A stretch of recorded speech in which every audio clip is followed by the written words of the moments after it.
naitra mbintsona ifsoni raha ny naenona tamin'ny omaly ariva moa ary ny nomafisiny gazety tamin'ny ty androany ity fa dia mitsoka sy mandositra ny mpanao gazety ny flou ery Rajaonarimampianina nisy manko ilay lanonana izay natao zany tetsy amin'ny fitsarana tampona lanonana netana izy io itokanana nylay hoe guichet unique zany amin'ny fikarakarana taratasy eo anivon'ny tribunal eo acte judiciaire moa no filaza azy dia tao anatin'izay tao nanatrika an'izay fitokanana izay moa ny filohan'ny republika fa ny zavatra nisy zany dia nosakanana tsy hiditra ny mpanao gazety raha tsy efa lasa ny filohan'ny republika izany hoe hita mazava zany ny fikasan'ny filohan'ny republika hoe tsy te hiresaka tsy te hiona tamin'ny mpanao gazety izy tao anatin'izay dia tao anatin'izay niseho izy zany hoe nanao apparition officielle izy zany publique izy zany fa tsy te hamala ny fanontanian'ny mpanao gazety zay ny tena marina satria mazava ho azy be loatra ny fanontaniana tokony ho napetraka tamin'ny filohan'ny republika filohan'ny republika atsika moa tsy de tena responsable zay dia ny azony atao dia mitsoka ny mpanao gazety mba tsy hamalinina n'izay fanontanian'ny mpanao gazety zay mampalahelo izy satria na de niresaka code de la communication io fotsiny aza tokony ho napetraka mivantana tamin'ny ery Rajaonarimampianina ary za zany mba miteny antsika rehetra zay maheno tsy hoe isika mpanao gazety rery ihany fa izay rehetra manana occasion manana fomba ionana amin'andriamatoa ery Rajaonarimampianina de tokony hapetraka mivantana maso anatin'ny maso na les yeux dans les yeux face à face mihitsy resaka code de la communication io satria tena mamoetra loatra ny fahafantarana mbintsoana evson hoe hamono an'izay fahalalahany asa Fanaovan-gazety zay fahalalahana iteny sy aneo hevitra fahalalahana anan-kevitra izany hoe le liberté d'opinion liberté d'expression anao no vonon'ny fitondram-panjakana mialatsiny fa mamono zay ny dikan'ny zavatra nataon'ny fitondram-panjakana tamin'ny alalan'io resaka code de la communication na ny rijanteny zany lalàna mikasika ny serasera sy ny fifandraisana amin'ny ankaben'io izay avy hatrany moa tonga de ho resantsika satria everiko fa zava-dehibe loatra izay mbintsoana evson ho an'ny mpiaino atsika azafady fa nisy natsiaro nisy natsiaro de nievina na ny gripa ihany koa nefa mamely ny andro mangatsika efa vazivazy zay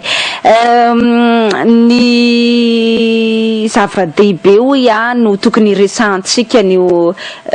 code de la communication ary tena isensibiliseko mihitsy hanairako antsika rehetra hangatahako antsika rehetra mba aka fotoana monsieur concentré zany na mandinika tsara ny voalaza manodidina an'io fa ataonareo misy ampahan'olona manko mieritreritra hoe izahay mpanao gazety ihany no voakasika sy tokony ho sahirana amin'io resaka code de la communication io fa za miteny atsika hoe misy principe misy sotoavana misy valeur goavana be zany hoe efa nisafidy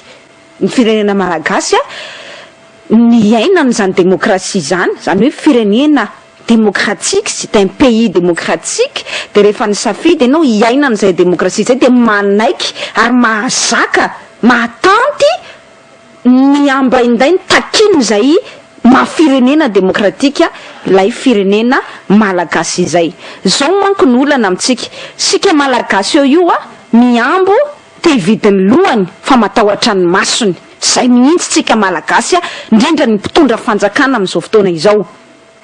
fantatra fa tsy azo idivirana eo amin'ny sehatra raisam-pirenena ary le fitondram-panjakana miazakazaka miaraka amin'ny sehatra raisam-pirenena te akaranondranony te hisolelaka amin'le sehatra raisam-pirenena fa rehefa misolelaka amin'ny sehatra raisam-pirenena de misy foto-kevitra takiny ny sehatra raisam-pirenena io francophonie atao eto Madagasikara io tadidio fa sotoavana manandanja ho an'izany francophonie zany ny fahalalahana ny fahafahana ny démocratie zay de apetrako tsara zay zavatra zay ka isika le mpitondra fanjakana ary indrindra reto sénateur zay mamenatra ny antso azy hoe sénateur mialatsiny fa tena masika mihitsy ty teniko androany ty hoe menatra ny tena raha reo olona eo anivon'ny lapany anosikely reo no antsona hoe sénateur satria tsisy maha sénateur andreo mihitsy sénateur zany manko tokony mba olona tsongon'olombolo olona mba mahatakatra ny farafakeliny amina valeur na sotoavana tahaka an'izany resahantsika izany fa rehefa ny sénateur ny tonga amin'ny hoe laniny tsy misy tsy misy fanovanany am'le zavatra tokony hovaina satria tsy tsapany akory nalanjan'le zavatra takina ao anatiny azy tsy tsapany lanjan'izany hoe fahalalahana fahafahana sy ny demokrasia ny teneniko hoe no safidiana izany tsisy antony tokony etsonandreo oloreo hoe sénateur tsisy antony ihany koa tokony hialana tsiny anasokajiana azy hoe mpanao lalàna ka ho ajaina eto amin'ny tany sy ny firenena fa mahamenatra ary mampidikizo an'ity firenena ity ka zay le naveriko teo hoe mifidy ny masony te hifidy lohany nefa matahotra ny masony rehefa nareo no mizaozao ampitondra fanjakana sy no amin'ny setra resa-pirenena dia maikery teny hoe démocratique ty firenena ity voaingana kely ny ministre ny misy mpanjakana misahana ny projet présidentiel narson rafidomanana ny mbola ny rehare raha tadidiko mihitsy tam'izay fotoana zay tadidiko mihitsy tam'izay fotoana zay tamin'ny fahatelo ny volana may raha faefatra ny volana may plutôt raha nandray fitenenana izy tamin'ilay fetiny mpanao gazety teny vato dia niteny hoe niakatra ny laharatsika ao anatin'ny resaka fahalalahany ny asa fanaovan-gazety satria nahazo larana betsabetsaka zany hoe vosikajy ao anatina mba tsy any amin'ny farany zany tsika mba tsy mitana larana farany amin'izay resaka liberté de la presse izay araka ny fanasokajiana nataony reporter sans frontière de tena marina zany satria tamin'ny heritaona sy tamin'ity taona ty anie non tamin'ny 2015 tamin'ny 2014 anie na de nolanina zay la loi sur la cybercriminalité mbintsona 900 no ny levé de bouclier na ny fitsangana mpanao gazety sy ny fitsanganan'ny olo-pirenena nanohitra ny olo asy la cybercriminalité io indrindra fa ny andin'ny faharoapolo noho izay no natonga ny fitondram-panjakana ny emitra tamin'ny fampiarana azy ka na de efa lana aza le lalàna momba cybercriminalité dia nanao fampanantenana ho ihany mpitondra fanjakana gouvernementa malagasy hoe atao zay anafoanana ny andin'ny faharoapolo ao anatin'ny loi sur la cybercriminalité nitaky an'izany ihany koa ny sehatra resa-pirenena fa tsy hoe mpanao gazety ihany tsy hoe ny olo-pirenena malagasy ihany fa ny sehatra resa-pirenena koa dia ny teny hoe liberticide io ny ambassade américaine reo communauté internationale reo zany hoe ny mpikambana ao anatin'ny chancellerie étrangère eto Madagasikara samyny teny daholo hoe mamono ny fahafahana mamono ny fahalalahana ny hevitra ny fahalalahana iteny io andininy faharoapolo ao anatin'ny loi sur la cybercriminalité io ka tokony hofoanana izay ny antony natonga atsika hoe niakatra ny laharatsika ambintsora 900 tamin'ny taona 4 sy 5 teo amin'ny fanasokajiana nataon'ny reporter sans frontière satria nisy engagement nataon'ny fitondram-panjakana tao fa hanafoana ilay andininy faharoapolo mamono araky ny teneniko anareo teo liberticide araky ny teneniko anareo teo fa ankehitriny amin'izay tia hoe tombintsora 900 sy tsika hiara hita eto raha hosahan'ny fitondram-panjakana ny andehatra amin'ny farany ka hosahan'ny solobavambahoaka fa ny fitondram-panjakana atao forcine zany ka tsy maintsy andany an'io lalàna io ny anivony anteminera-pirenena dia tsy maintsy hihidina ny laharany Madagasikara eo amin'izay fanasokajiana ataon'ny reporter sans frontière izay ny antony dia satria ny fampandaniana ny code de la communication io ka nanafoanana ilay andin'ny faharoapolo nanafoanana ilay disposition milaza hoe foanana ny andin'ny faharoapolo ao anatin'ny loi sur la cybercriminalité de mino atsika fa ho teboka mihiba na point négatif fa goavana be hitsarany ny sehatra resa-pirenena anty firenena malagasy ty de gaga moa ny tena ambintsora 900 rehefa hoe tsy takatry ny sénateur izany ka dia io ny titre ny gazety androany io sofa tsy tsika ambintsora 900 nanao azy hoe liberté d'opinion et d'expression, le Sénat plaide l'emprisonnement, une gazette, l'Express de Madagascar, nivoaka androany.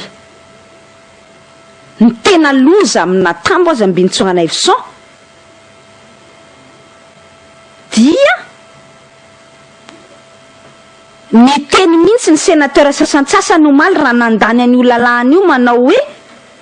ampidirao mihitsy ao anatin'le code de la communication ny fanagadrana ny mpanao gazety amina fanalambaraka na mety hoe fanompana satria izao ny zavatra nyresana teo fa iza moa mpanao gazety nitsokadraina rehefa manalabaraka fa iza moa mpanao gazety nitsokadraina rehefa manompa amin'ny asa zay ataony zay le teneniko hoe problème nge dia izao hoe le fankalana no le toerana mamimamy kely am'le tombontsoa amin'ny maha-sénateur ny tena mibahana fa tsy azo le valeur an'izany hoe manerana n'izao tontolo zao nge principe ny norme ny fenitra efa rahan'izao tontolo zao de tsy misy mpanao gazety migadra amina délit de presse zany amina eloka ataony amin'ny fanaovana ny asany zany fa iza moa reo sénateur ireo mietreritra fa mahery noho ny any an-dafy mialatsiny am'le fitenenana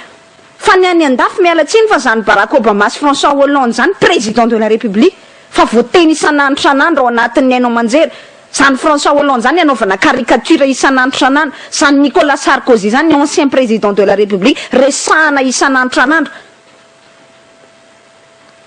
ary resahana amin'ny teny enjana fa tsy hoe kory hoe tsikeraina tsotra fotsiny fa indraindray raha miditra trany amin'ny vie privée an'le olona mihitsy fa au nom du fa amin'ny anarany le principe ny liberté d'expression sy ny liberté d'opinion de tsy mahazo mikitika an'izany fa na misy aza ny fitoriana tsy midika zany hoe tsy azo toriana ny mpanao gazety fa toriana ny mpanao gazety fa tsy misy sazy famonjana izany tsony na sazy an-tranomaizina izany tsony zay le teneniko hoe problème ko mihitsy ange eto anatin'le adevitra miadevitra amin'ny olona tsy mahazo resaka tena mialatsiny fa voateritezitra mihitsy ny tena ka le sénateur ange tsy mahazo resaka sady tsy mahay ny andraikiny tsy mahay ny ninina mihitsy ny tena mariny tsy azony nefa zareo mpanao lalàna ny fitondrana de gaga ve nareo ohatran'izao le firenena gaga ve tsika hoe ohatran'izao le firenena tsy misy mpanao gazety mitaky mihitsy hoe azagadraina izahay non fa mpanao gazety mitaky hoe ampitovio fotsiny amin'ny zavatra misy eo amin'ny sehatra resam-pirenena rehetra fa zay ny fenitra fa tsisy Madagasikara iolon'olona irery zany ka andeha hanao lalàna mamono an'izany fahafahana sy fahalalahana zany misy aza moa tao anatin'le débat tsy ny salasala kory nangataka tamin'ny ministera ny serasera hoe fehezo mihitsy ny publication amin'ny Facebook very mifandry zareo ngamby io sady manahy fotoana no mampime mba tsy tenenana zavatra hafa mialatsiny afa ce sont tous des nuls mialatsiny am'le fitenenana fa raha tsy olona matakatra ve no mbentsogana son de hiteny an'izany hoe ampidirao mihitsy ny fanagadrana n'le mpanao gazety io tsy hoe rendrarendra Lalatiana na rendrarendra mpanao gazety malagasy no mitaky an'io zavatra io fa zay le norme resam-pirenena rehefa ny safidy ianao ny démocratie ka ny zavatra tena marina zao na de tsy nekeny ministera satria le ministera nge mahalala ny enjeu an'le izy eo anatrihan'ny sehatra resam-pirenena mbintsogana son mahalala tsara ny enjeu an'lay resaka dépénalisation na tsy famonjana intsony tsy famezana sazy an-tranomaizana intsony ny resaka eloka atao amin'ny asa fanaovan-gazety na ny injure sy ny diffamation de tsy nanaiky moa zany ny teo anivon'ny ministera hoe tsy azo averina ao anatin'le code de la communication ny peine d'emprisonnement na ny sazy fampidirana ponja kanefa kosa na izany azy tsy nanaiky kosa ireto sénateur ireto ny amerenana hampidirana ao anatin'ny code de la communication lay disposition transitoire milaza manao hoe tokony foanana ny andininy faharoapolo ao anatin'ny lalàna manitra sy miady amin'ny eloka atao amin'ny tambajotra tserasera sosialy na atao amin'ny resaka ino moa izy teo internet na ny resaka informatique sy ny support électronique isan-karazany zay le hoe cybercriminalité fa mazava ho azy fa na tsy nisy mivantana ary ao anatin'le code de la communication mbitsogana son hoe gadraina na misy sazy peine d'emprisonnement sazy an-tranomaizina sazy miatra ohatra ny fanalambaraka na ny injure na tsisy an'izay mivantana ary ao anatin'ny code de la communication de kosa mahazo mitsikitsiky sy mahazo miteka sy mahazo faly ry sénateur tsy mahay ninina isany tsy mahazo resaka satria mbola passible de peine d'emprisonnement ihany zany io mbola azo gadraina ihany azo enjehana ihany ary azo ampidirina ponja ihany ny resaka fanalambaraka ny resaka fanompana zao any problème tsisy olona nge miteny hoe tsara ny famonjana sy ny fanalambaraka ny fanompana sy ny fanalambaraka ambintsoana son tsy misy olona miteny mihitsy ange hoe fanalambaraka sy ny injure sy ny diffamation de tsara fa zay le teneniko hoe norme internationale requise en matière de démocratie, en matière de liberté d'expression, liberté d'opinion. Ny tsy fanekena intsony ny fanagadrana, ny fametrahana hoe sazy fanagadrana na sazy an-tranomaizina no ampiarina amin'izany resaka injure et diffamation par voie de presse na par voie électronique na informatique izany. Tsika eto Madagasikara irery no anisany aty amin'ny tsy hoe irery fa no anisany aty amin'ny vody laharana mbola manasazy mpanao gazety nefa mitonona fa firenena démocratique manasazy managadra fa tsy hoe manasazy ny sazy mety azo atao sazy araboly ary zay nge le nitakena atao anatiny ataovy sazy araboly fa le migadra efa tsy mety intsony satria mamono an'le fahalalana fa le anazava amin'ny olona tsy mahazo resaka an'izany koa ne problème ambinitsorana evison aleo indray ara miresaka amin'ny olona eny an-dalana eny toy zay miresaka amin'le sénateur amin'izany tsy fahazahoany resaka zany iza hono ny mpanao gazety ny tsy hogadraina rehefa manala baraka andray de kivony tena c'est même pas la peine anazavana amin'ny olona ohatran'izany ny resaka satria tsy ho azo ny akorany ianao fotsiny vizakeo afaka mifaly ry zareo zany fa so ihany fa hitany sereresam-pirenena reo marina mihitsy ny tenin'ny gazety hoe de ny fitazomana ny sazy fanagadrana amin'ny mpanao gazety sy ny olo-pirenena maneho hevitra oka apetrako tsara manko mbentsona evison tsy sika mpanao gazety rery nge victime n'io zavatra io hoe so de misy miteny hoe mpanao gazety ihany ary za koa te ametraka mbentsona evison hoe so de mieritreritra koa le mpanao gazety sy mirahina amin'ity combat na ity ady atao ty fa tsy ho tratran'io fa na olo-pirenena tsotra raha de azo sazina amin'io andininy faharoapolo ny cybercriminalité io zay nangatana hoe mba foano satria efa natao zany tao anatin'ilay volavolan-dalàna avant projet niarahana tamin'ny PNUD niarahana tamin'ny ministère ny serasera niarahana mpanao gazety re azo natao tsara napititra tao anatin'ny disposition transitoire rehefa natao moa zany fa ny foanany fanjakana ilay andininy milaza manao hoe ity lalàna amin'ny feny fifandraisana le présent code abroge l'article 20 de la loi sur la cybercriminalité so de mieritreritra ary zareo sénateur fa ny mpanao gazety ihany no voakasika io fa na ny olo-tsotra ihany koa araka miseraserany anatin'ny Facebook na manao an'ireny saritatra ireny ka raisina fa manala baraka de azon'izy ireo gadrainy problème nge de zomby ntsona evison na nakina n'le fitondram-panjakana tsotra fotsiny ary ianao fitondram-panjakana tsy mazaka kianiny ty de ho lazainy ianao fa hoe diffamatoire zany propos anao zany manala baraka zany zavatra teneninao zany na ihany koa hoe ohatran'ny fanompananay zany zavatra teneninao zany raha pitsy afaka pitsy ne rehefa lany te lalàna ity mbentsona evison lany manan-kery zany hoe promulguer ny filohan'ny république ka tsy afaka hiteniny zany zavatra teneniny zany tsontsika fa raha hiteny hoe tsy mahay ninina tsy matakatra resaka ny sénateur de olazay fa diffamatoire ne zany na manompo azy raha pitsy afaka pitsy de azony trina ary afaka migadra mbentsona evison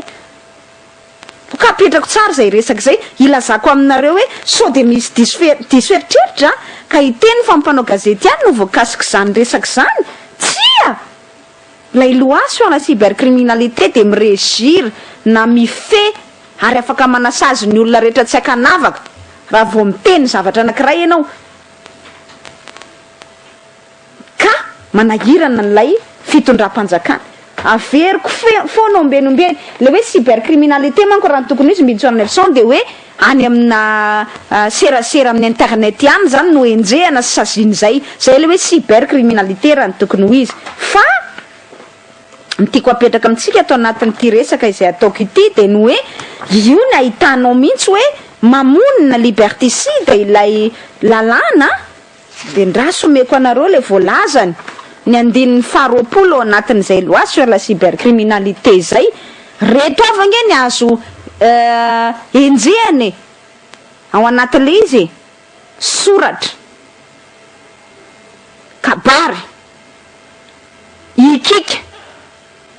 ohatra zany ianao zao meko ohatra anankirengy zao tsika eny ankianjeny zany ohatra oka apetrako tsara zay ka misy olona ikika hoe sor Rajaonarimampianina de ozy Rajaonarimampianina hoe ha manala baraka ny fitakinany fametraha-pialako na hitondra banderole ianao amina fivoriana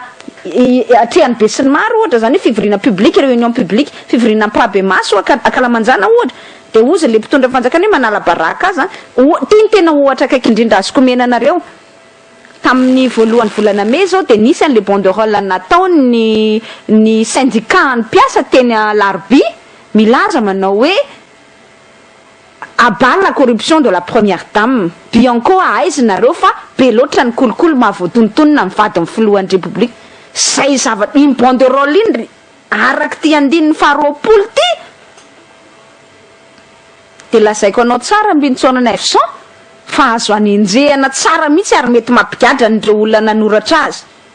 so de mieritreritsika manko hoe cybercriminalité mira ny zavatra ambarany anatin'ny tambajotra tserasera social sy ny mail na publication par voie électronique na ohatra hoe reny journal en ligne sy ny sisy reny any tsia anao banderole anao ka mitondra banderole ka misy miteny hoe miala Rajaonarimampianina de fa mety azony Rajaonarimampianina lazaina fa manala baraka azy zay na manompa azy injurieux na diffamatoire ho azy zay de azo nitorinanao de mampigadra anao zay le teneniko anareo hoe na kabary io na ikika fotsiny areo hoe miala ianao Rajaonarimampianina ohatra de fa mety mampigadra anao zay na amin'ny alalan'ny soratra ozy na amin'ny alalana imprimé soratanana io zany na soratra print any hoe ny gazety io zany na ny sary ary rehefa sary io de lazaiko anao mbintsona F100 na reny photomontage any anatin'ny Facebook reny azy zay bepanao am'izao fotoana izao mba ahafahana ohatrany hoe miinterpelle an'le mpitondra fanjakana ny tena tanjona am'ireny sary reny na ihany koa hoe karazana sary hitatra ny mpanao gazety zay efa nekenatra am'izay ny caricaturiste misy zany mpanao gazety caricaturiste zafaty mpanao an'ireny sary hitatra ireny na sary hosodoko ohatra image ou tout autre support de l'écrit de la parole ou de l'image rehefa sary na soratra na teny zay ny mahakasika ny mpanao gazety ao anatiny za zany zao miteny eto de fa azo sokajiana azo faritana tsara ao anatiny io article 20 de la loi sur la cybercriminalité io raha vao hitan'ny vahoaka na hen'ny vahoaka zany hoe exposé au regard du public na ihany koa amin'ny alalana support informatique na électronique ka raisiny zay zavatra teneninao zay fa hoe fanalam-baraka na fanompana ny androm-panjakana ohatra reo androm-panjakana reo de lazaiko tsara ny présidence de la république ny primature zany hoe ny gouvernement ny anteminera-pirenena ary ny anteminera-ndoolona raha pitso anao zany raha misy sénateur tianao resahana anankiray de mety azony sokajiny ianao hoe na tena nisy aza le izy fa ozy izy hoe diffamatoire ho azy zany de azony anenjehananao eo anatrehan'ny fitsarana na député io zany na sénateur io na membre anaty gouvernement io fahalalahana nanana nireo mpiteniteny any anatin'ny Facebook rehetra reo zany aloha de anjavana daholo de fa miteny any prévenir atsika rehetra zay ka aza taitra ihany fa velao andeha ihany zany de aloha samy iainan'izay eto tsika rehetrarehetra na io ny androm-panjakana na io ny rafi-pitsarana isan-tsokajy ny tribonaly na io mpitandro ny filaminana no na ny folo alinda zany les forces armées nationales ou d'un état na io ny sampandra-raha-mpanjakana ianao mbola hieritreritra ho afaka hiteny raha pitso afaka pitso hoe tariza ako de nisy resaka kolokolo nandeha tao anatin'ity sampandra-raha-mpanjakana anankiray ty fa nikarakara taratasy de azo atao hoe diffamatoire zay de azo anenjehana anao tsisy ninina azonao tenenina intsony raha mbola manodidina ny resaka fanjakana na io mpikambana ao anaty gouvernement na mpikambana ao anatin'ny anteminera-pirenena sy ny anteminera-ndolona zany hoe ny sénat sy ny assemblée ireo député sy ny sénateur tsy azonao kianina ntsony ihany koa fa isaky manakina azy anao ka tsy azo azony de lazay fa diffamation iny na injure ary malalaka be ny tsy sola afaka tena aminazy hoe inona ny atao hoe diffamation nge de inona ny tena atao hoe injure mbinitsorana F100 na io mpiasa-mpanjakana les fonctionnaires publics na io olona anankiray tompona ndraikitra manana fahefa-mpanjakana les dépositaires ou agents de l'autorité publique na io olo-pirenena miandraikitra mandat public anankiray olom-boafidy zany io ohatra, na io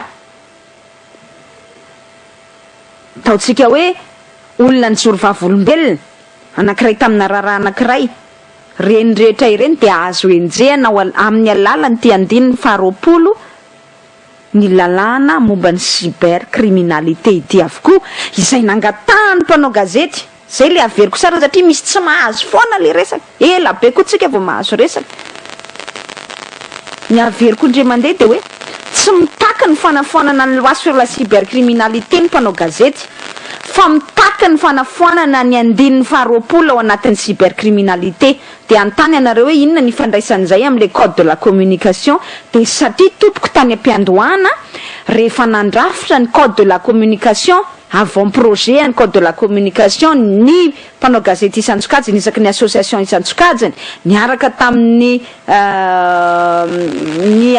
piasa ny mpahilalana sy ny teknisian'ny PNUD zay namatsy vola ny PNUD moa zany de nisambatra raha ny firenena mikambana ho an'ny fampandrosoana, niaraka tamin'ny piasan'ny ministère ny serasera ny DG ny communication tamin'izany fotoana zany, mbola tsy secrétaire général izy no efa namola volan'io volavola hoe ndao ara mba miainga aty am'le olona concerné le code de la communication. De nandinika an'izany nandritra ny vanim-potoana lava, teny am-panorama ho nisy dinika, tany Antsirabe nisy, tany amin'ny faritany tany koa nisy raha tsy diso aho, de natambatra daholo zany rehetrarehetra izany de nanome avant projet anankiray, zany hoe nivolavolainy ny mpanao gazety mihitsy tao anatiny io avant projet io. Ma avant projet azy zany de mbola tsy lay volavolan-dalàna nentina teny anivony antemnera-pirenena, fa karazana bolongana ina moa bolongana rijany teny anankiray zany hoe ty ariny avy aty aminay mpanao gazety, efa mba niaraka tamin'ny PNUD sy ny ministère ny communication zay namola volan'io heverinay fa mety ty, dia heverina koa moa fa mety matoa nanaiky an'izany ny mpahilalan'ny PNUD tamin'ny fotoan'androny, de ty ariny atolotra anareo fanjakana ity no hoento hiadivana mba hiarovana an'izay fahafahana amin'ny teny, fahalalahana amin'ny teny sy ny fahalalahana maneho hevitra izay. Tao anatiny io avant projet io, ary zaho te ametraka foana hoe tsy adala ary tsy dondrina ny teknisiana sy ny mpahilalana amin'ny PNUD. Nanaiky ny fampidirana tao anatin'ny disposition diverses, transitoires et finales tamin'io avant projet na code de la communication io tamin'ny fotoan'androny, de nampidirina tao mazava mihitsy hoe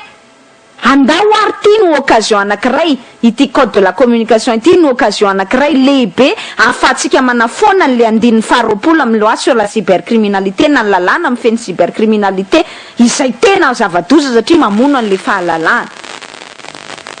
De avy ny sasany eny anivon'ny Sénat milaza manao hoe ka tsy afaka foana n'lay lalàna amin'ny feny ina moa ty hoe tsy afaka foana le lalàna mifeny fifandraisana mihitsy ny lalàna mifeny cybercriminalité satria hony loi spéciale hono io loi sur la cybercriminalité io de tsy maintsy loi spéciale koa no manolo azy, de tapatapaka ny tsinainy tena niforotra mihitsy ny tsinay tam'le fimehezana hoe sénateur président na commission et de surcroît un ancien journaliste no miteny aminao hoe misy natao hoe loi spéciale. Fa raha moa nampanontaniana mihitsy moa hoy mantsy fetra Rakotondrazafy zay lehibe ny délégation nantondranay teny amin'ny Sénat manao hoe azafady hoe inona kay atao hoe loi spéciale, inona ny maha spéciale, tsy hainay fa mpahilalana mihitsy no niteny an'izany. Andray misy mpahilalana ve mihoatra mpahilalana ny karamain'ny PNUD niara-namola volan'io lalàna io niaraka tamin'ny mpanao gazety, nametraka fa azo atao tsara ny mampiditra ao anatin'ilay disposition transitoire hoe ity code de la communication ity de manafoana ny andininy faharoapolo amin'ny loi sur la cybercriminalité. Inona zany loi spéciale? Taiza de to ambonin'ity tany Madagasikara ty no misy hoe loi spéciale, ça n'existe nulle part, tsy misy zany loi spéciale zany. Aza manabarabara vahoaka fa rehefa ary ny tena manahirana nge de zao le sénateur nommé le misolelaka satria nahazo seza nge reo tena manao ny ataony manao excès de zèle reo sénateur nomena zany Olivier Rakotondrazafy sénateur nomena zany Zorakotseny izay miteniteny foana satria milaza fa misy loi spéciale hono zay vao afaka manafoana ny loi sur la cybercriminalité ny andininy faharoapolo ao anaty loi sur la cybercriminalité tsy fantany angamba ny farafahakeliny ndasy loha ampianarina ny zareo de principe du parallélisme des formes principe du parallélisme des formes de midika ho an'izay mahay lalàna reveriko fa tokony mahay an'izany na mpanao gazety manana ny mahizy azy tamin'ny fotoanandro neny zany Zorakotseny zany ny voatendro sénateur ary mateo anao mitarika ny présidence ny commission ny communication de tokony mahay an'izany ianao hoe parallélisme des formes zany de midika manao hoe principe na foto-kevitra ny parallélisme des formes zany de midika manao hoe lalàna ihany afaka manafona lalàna ka ahoana ny code de la communication tsy afaka anafona andininy anankiray ao anaty loi sur la cybercriminalité tana miverina mianatra any ampianarana raha ohatra tsy mahay an'izany ary tokony ampanaovana renforcement de capacité indray le sénateur tokony andefa indray ny PNUD ampianatra ny zareo an'izany principe généraux de droit farafahakeliny zany fa tena mahasositra na mieritreritra azy zany moa sénateur atsika zany moa le sénateur atsikako miala tsiny miala fondro sambany mba namoaka zavatra ry zareo satria zao moa vao tena mba mivory zany tampoko mba namoaka zavatra ry zareo de fanagadrana mpanao gazety ny navoakany avany falany Rajaonarimampianina bravo tena manao an'le mission tedavana azy mihitsy le sénateur fa le firenena ny potika tsika rehetra maheno an'izany sao de mieritreritra hoe zavatra maivamaivany zany zavatra zany fa le firenena mihitsy any mipotika ambintsona evson tsy possible ny ainana hanoizany olo-pirenena aneo hevitra tsotra fotsiny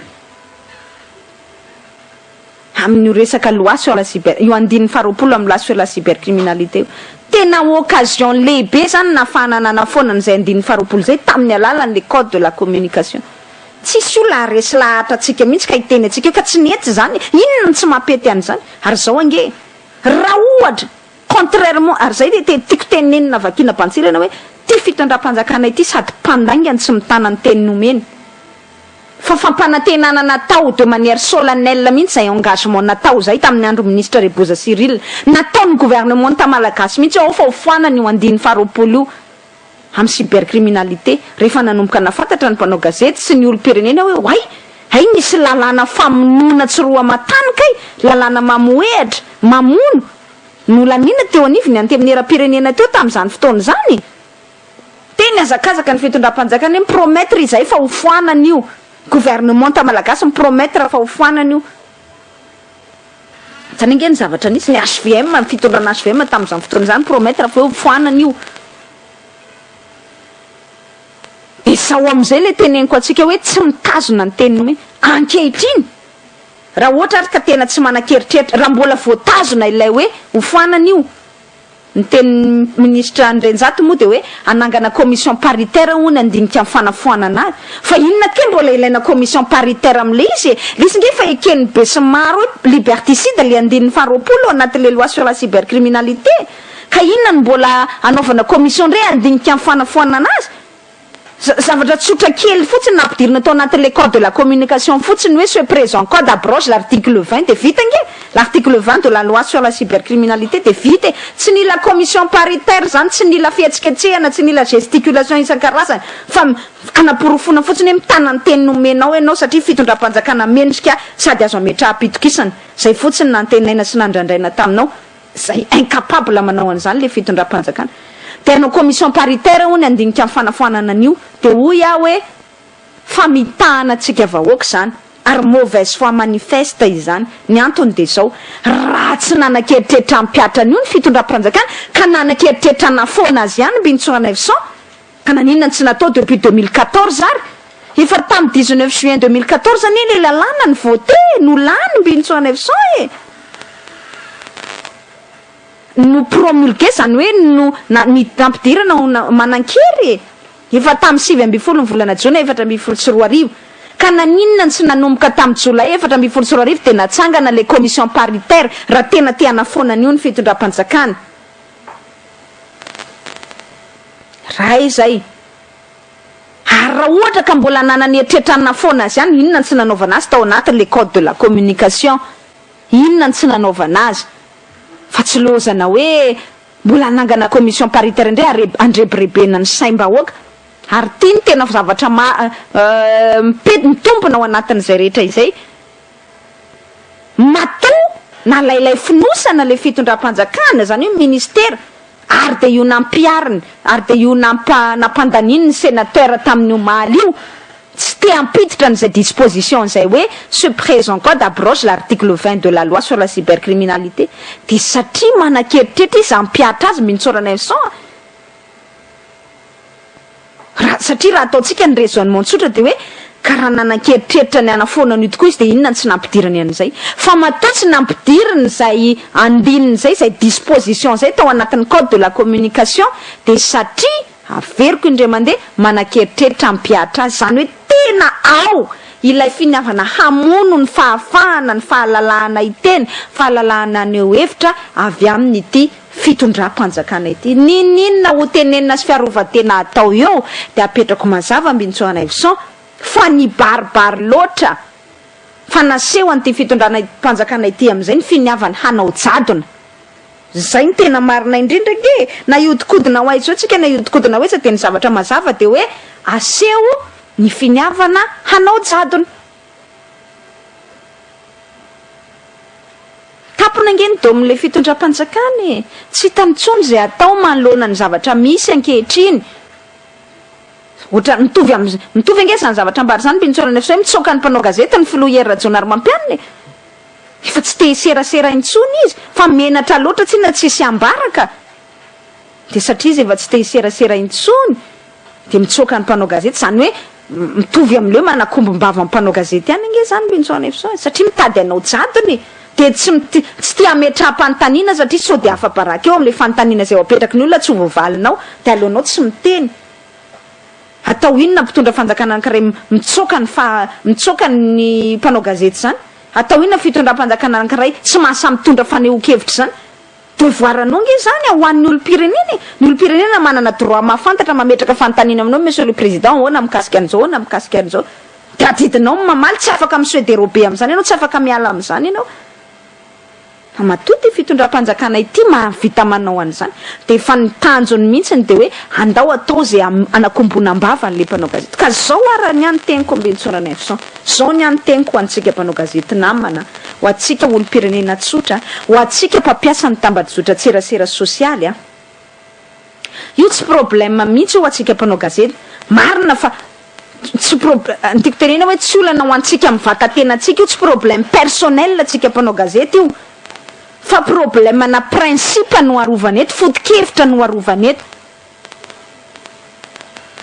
valeur na sotoavana no arovaneto hoe masina sarobidy loatra ary tokony kojakojaina tahaka ny anak'Andriamaso zany fahafahanao miteny zany fa ny olo-pirenena ankiray tsy manana fahalalahana sy tsy afaka miainana zany fahalalahana izany de tsy olona izy efa biby fa ny olo-pirenena manana ny fahalalahana sy ny fahafahana ny mandrafitra firenena vanina anankiray impossible zany hoe firenena tianangana firenena vanina ianao nefa tsy menao fahafahana tsy menao liberté d'opinion liberté d'expression liberté de la presse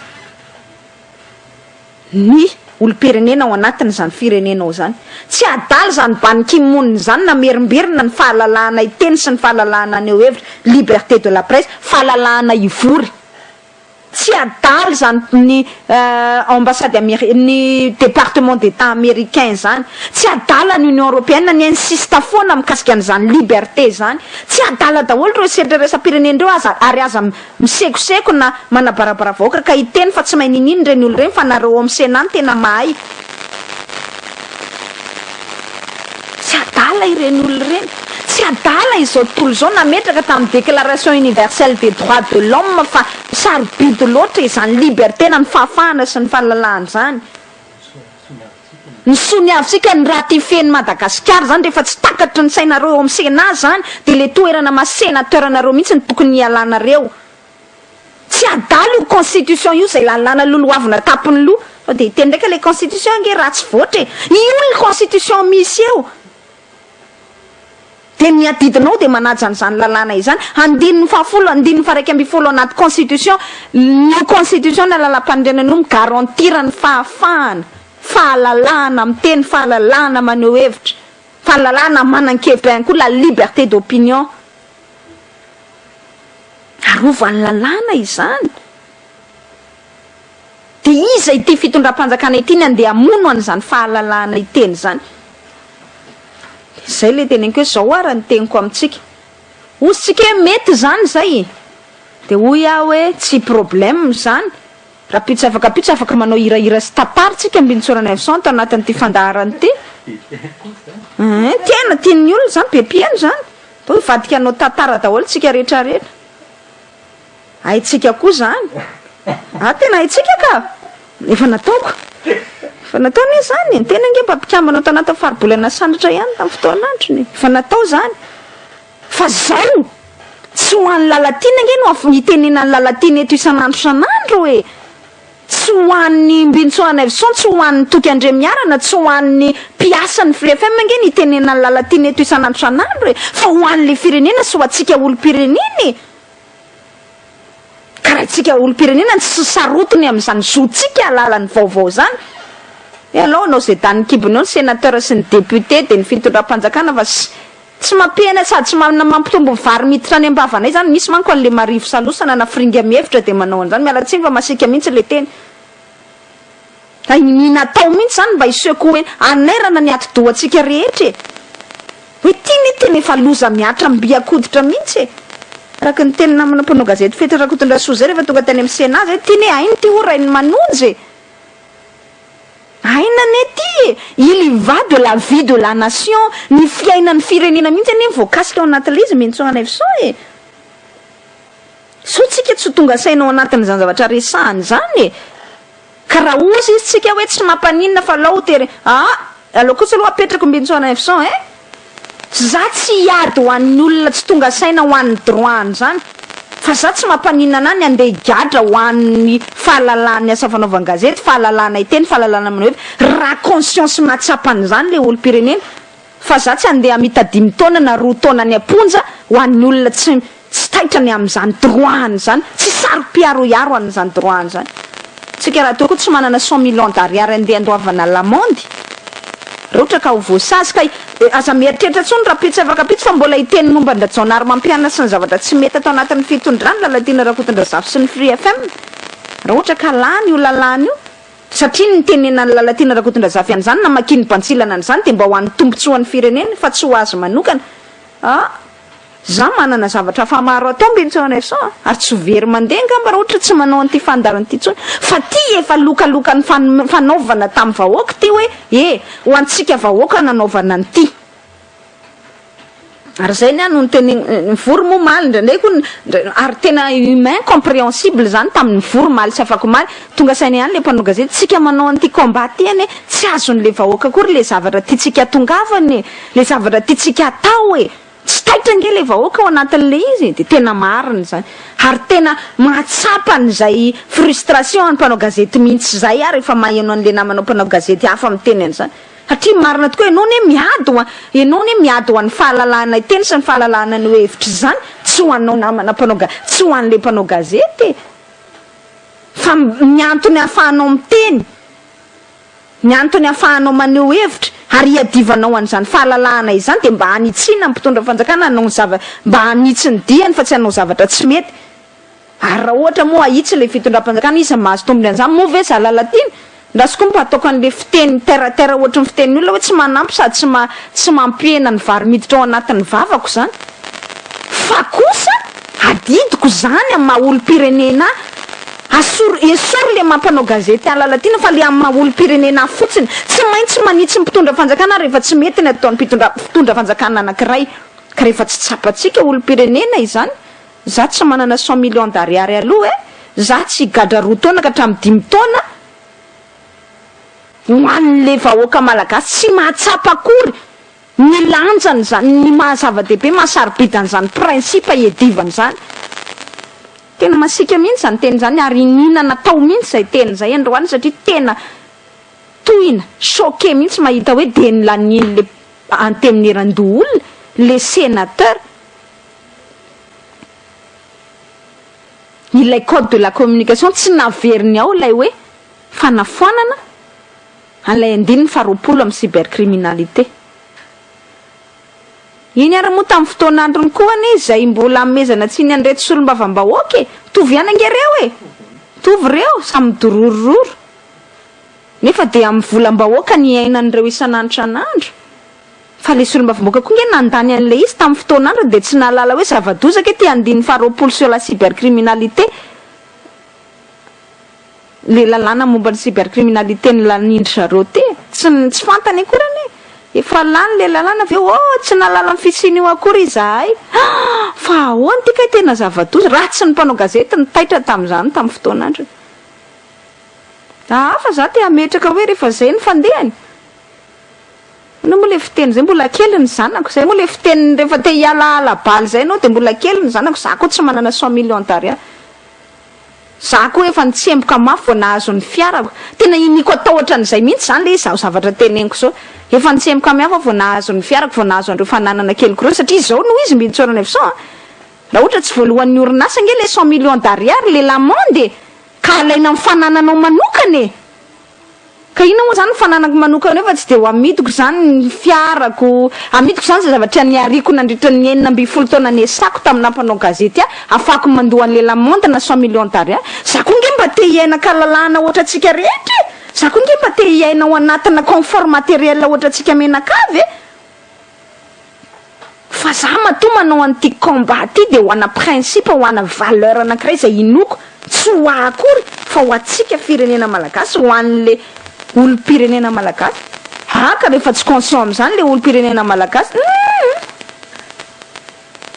dia mba samy fampitazatazana etsika ambany Rajaonarimampianina fa lao izy anao any sitrasitrapony eo dia samy mba mitazatazana dia mba mieno ny fitarainam-bahoaka fotsiny sisy Lalatiana hoe vonjeo zay Lalatiana fa mafy ane mahazo anay ohatran'le mpivarotra ohatran'le fikambanan'ny mpivarotra izay tonga nandefa délégation maro moa zany rodirodiny tonga teto amiko teto hoe mafy ane mahazo ane madame Lalatiana amin'ny anaovan'ny commune anay amin'izao fotoana izao dia oza hoe tena satroko mihitsy hiady ho anareo nefa tsisy azoko atao ane satria tsy nomenareo aly efa efany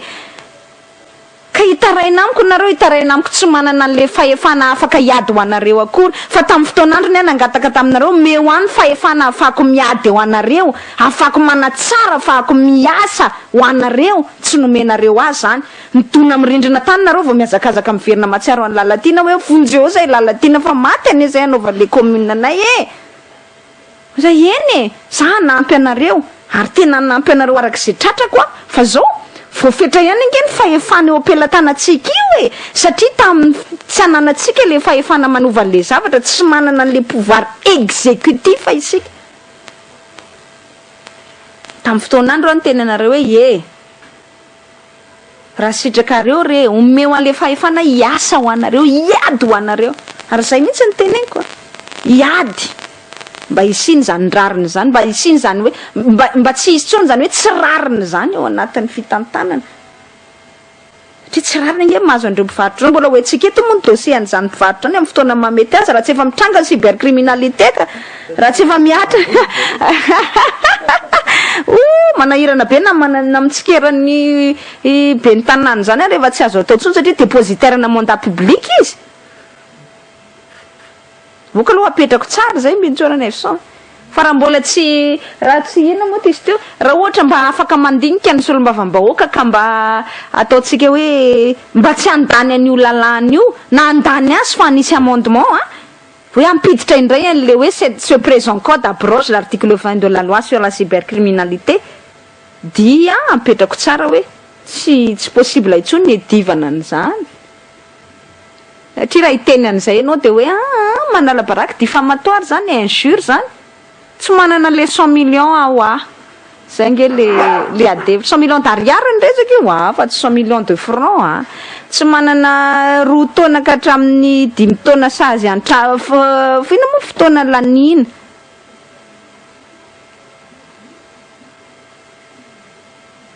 zany ny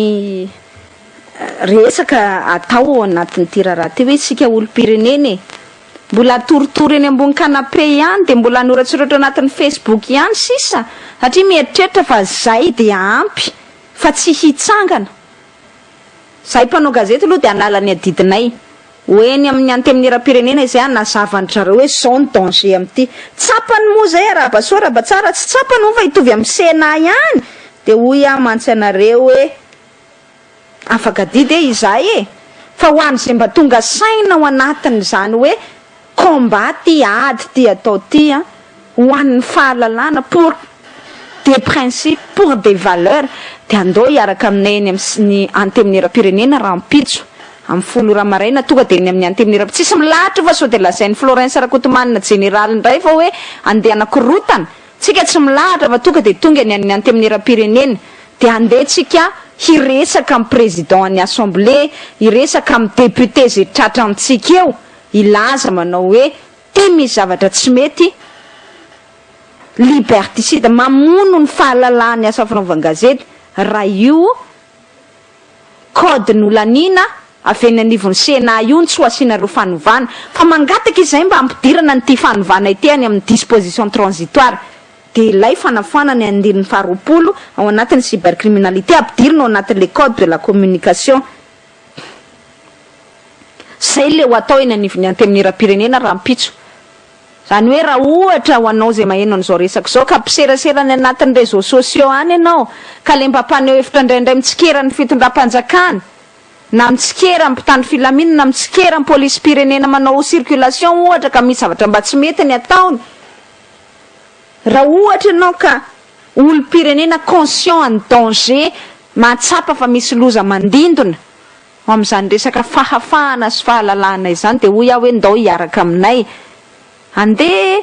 eny amin'ny antemin'ira-pirenena isika ampilaminana tanteraka eo angataka sika eo na président ny assemblée ozy mizy hoe tsy voaray daholo nareo rehetrarehetra de hoy aho hoe farafaratsy mba mandefa délégation tsika délégation na olo pirenena délégation na mpanao gazety délégation na blogueur délégation na utilisateur ny réseaux sociaux délégation reny mouvement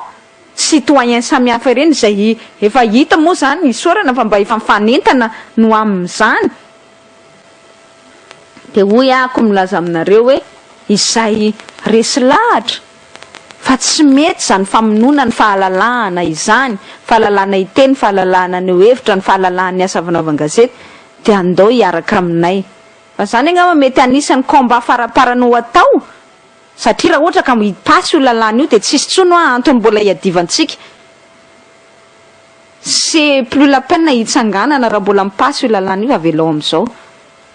de samy miaritra an'izay eo ny firenena satria tena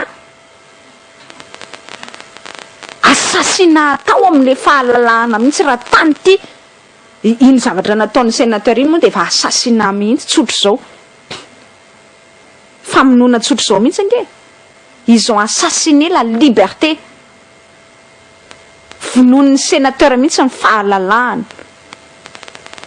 ka raha mbola andeha iraitsy-kombakomba hanampy an'izany famonona izany ny député ka tsy hitsangana isika olo pirenena isika mpanao gazety hiaraka irahina mba hiezaka anakana an'izany hanao an'izany fanakanana izany arak'izay tratratsika ina moa mba moyen opératanatsika fa dia hiezaka sika hanazava azy amin'ny président sénat amin'izay député amin'ny président commission juridique eny anivon'ny assemblée de ho azavaina andry zareo zay ka raha mbola olaniny ihany moa le izy de afaka diditsika amin'izay fotoana izay fa so de mba hanenena tsika olo pirenena tsy fiarahana miaro tsy firaisan-kina iarovana n'izany fahalalana na inona ianao na inona na mpitsara azy ianao de ndao hiaraka aminay na avocat azy ianao de ndao hiaraka aminay raha mpitso eny amin'ny antemin'ira-pirenena na olo pirenena tsotra ary ianao na mpiteniteny eny amin'ireny tambajotra tserasera sosialy reny ianao na izy ianao na iza ka mahatsapa hoe zava-doza mamono ny firenena ny famonona ny fahalalahana de andao hiaraka aminay fa dernière chance ina moa zany filazana ultime zay mihitsy aza ny tena malaza io ny lalana farany ultime espoir ho atsika io an'izany fahalalahany zany fa raha io ny lany io code de la communication io tahaka ny nandaniany sena azy rehefa tonga eny amin'ny antemin'ira-pirenena ka tsy ho ampidirinao lay ary le hoe les dispositions transitoires manafona ny andin'ny faharoapolo amin'ny loi sur la cybercriminalité de io mantsy atsika hoe tsisy antony tsony ho anohizana ny fandarana tahaka ny tony de mbola edivana isan'andro ho any zany hoe zavatra tsy mety eto amin'ny firenena izany fa mamony tena ny dikan'izany. So de mba ity koa ny ultime combat ho ataotsika ho fanavotana n'le firenena andao re tsy misy filarany io korka hoe ndeha hanao diabe sanatria ka hoe andeha isy ilazandreo manakorotana tsy nazahoana lalany. Non, tsika Jona amin'ny président Sénat, amin'ny président ny assemblée, Jona amin'izay député afaka mandray atsika ao. Fa ho tonga eny tsika hitondra n'lay fangatahan'ny mpanao gazety ary anazava. Mpanao gazety moa no nangataka satria mpanao gazety no afaka ny se mobiliser fa tsika olo-pirenena rehetra afaka mangataka an'io daholo. De ho tonga eny tsika anazava amin'ny président ny assemblée nationale, amin'ny député, amin'ny président commission juridique ny assemblée na amin'ny président commission communication na izay afaka mandray atsika eo tsy maninona mihitsy hoe azafady tompoko ty misy zava-doza ilainay ny mba hienonareo anay anazava aminareo hoe inona ny antony mampiady mafy anay aminonay fo mihitsy hamerenana an'lay disposition transitoire io mikasika ny fanafanana ny andin'ny faharoapolo amin'ny loi sur la cybercriminalité. Aza miteny mihitsy hoe filambotsiary zany ny antony tsy mahafilambotsiary azy de efa niteneniko anareo le izy ange fatao anatiny no mifoana ny fanjakana mialohan'ny nanolorany azy ny Sénat mialohan'ny validen'ny conseil des ministres sy nanolorany azy ny Sénat fatao anatiny ange le zay disposition zay tsy zavatra tsy hoe voaforonina filambotsiary vaovao mihitsy zany io ilain'ny mpanao gazety namany io.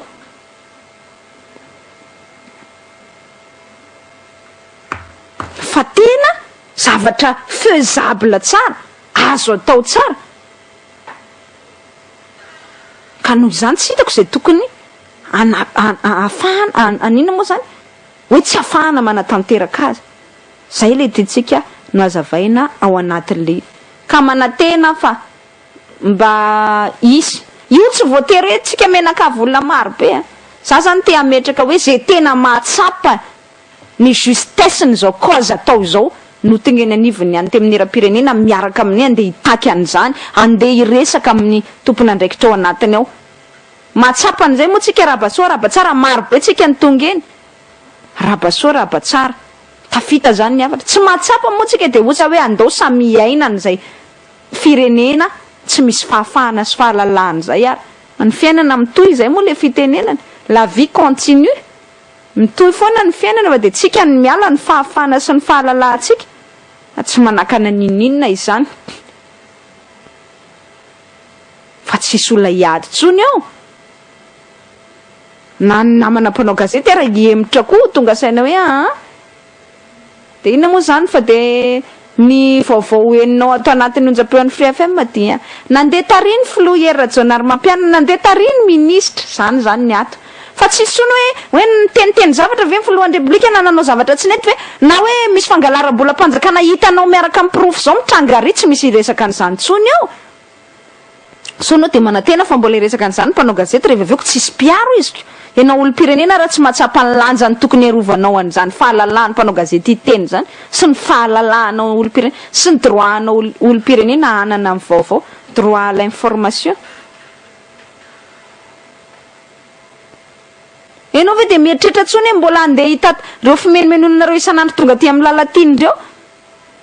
hoe de fa tsy rariny mihitsy Lalatiana ny zavatra mitrangy eo ministère en fonction publique eo amin'le resaka demande na équivalence tsy teny an'izany tsony efa diffamatoire zany ozy ry zareo mba arovako ty maromaro ane zay ampoliny ane zay mpiasan'ny onjam-peo ato mamelombady amanjanaka daholo aloha mba arovako le fiainan'le mpiasako satria tsika olo-pirenena tsy conscient am'izany kio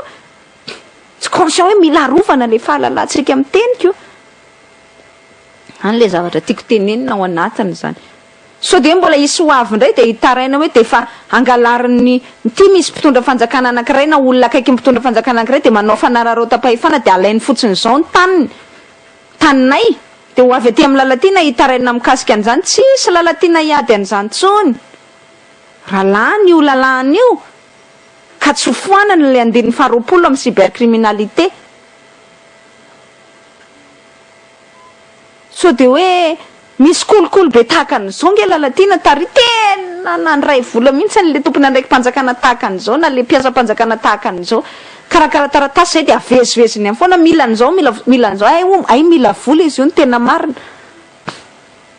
de taloha Lalatiana isan'andro Lalatiana miady an'izany atao anatin'ny onjam-peo fa rehefa lany io lalany io eny anivony any tamin'ny era-pirenena ka tsy voafaritra mazava ao ny fanafoanana an'ilay andininy faharoapolo menomenonana eto foana de tsisy antony anohizana n'izany kombrana ny ady zany de hoy aminareo fampitazatazana samy mangatsiatsika eo tsika rehetra zay ngamba ny zavatra azo atao anatin'ny tiraraha ty satria rehefa tsika olo-pirenena ny conscient an'izany droitsika izany mahatsapa ny zotsika tsisy antony hiadivana an'izany kory